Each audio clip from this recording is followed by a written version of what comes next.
Caroline Declercq, bonjour. Bonjour.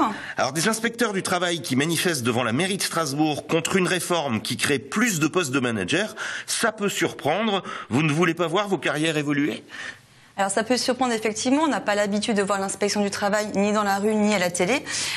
Si on manifeste aujourd'hui contre une réforme, c'est parce qu'on est intimement persuadé qu'elle porte préjudice à nos missions de service public.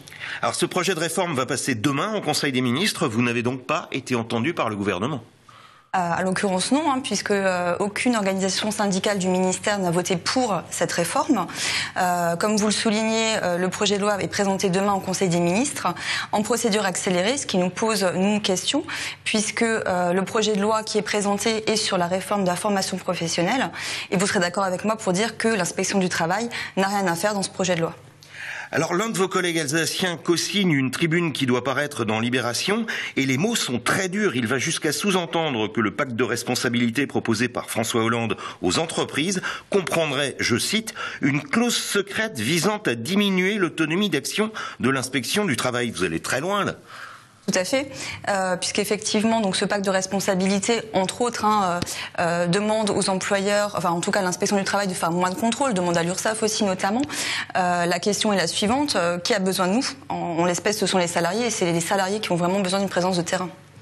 Alors cette tribune ne va pas contribuer à rapprocher les points de vue. On est souvent dans la caricature quand on parle d'inspection du travail, avec d'un côté des patrons voyous et de l'autre des inspecteurs tatillons qui gênent les entrepreneurs. Pourquoi cette image permanente ? Alors une image permanente peut-être parce qu'on nous connaît peu. Je pense qu'on n'a pas beaucoup de visibilité médiatique, on communique très peu sur nos actions. Après, comme je le dis souvent, nous ne sommes pas, nous, législateurs, nous sommes là pour faire appliquer la réglementation. À partir de ce moment-là, si l'employeur est en règle, il n'a vraiment rien à craindre de nous. Alors justement, sur ce plan, on parle beaucoup de simplification, y compris dans le pacte de responsabilité.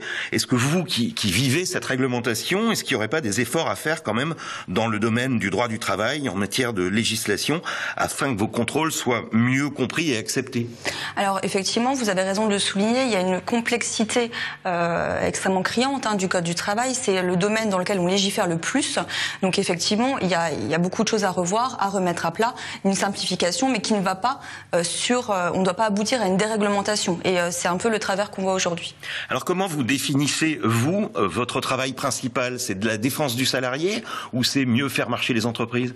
Alors mon travail, c'est de veiller à l'effectivité du droit du travail dans les entreprises et sur les chantiers du bâtiment. Et pour ça, j'ai 3 moyens, le contrôle, la conciliation et le conseil. Et aujourd'hui, vous estimez que ces missions sont remises en cause ? Tout à fait, puisque la réforme porte en elle deux axes qui portent préjudice à nos missions. Un, la baisse des effectifs, donc moins d'agents de terrain, moins de contrôle. Et de deux, une perte d'indépendance avec un renforcement de la hiérarchie et des actions prioritaires. Caroline Declercq, merci. Merci à vous.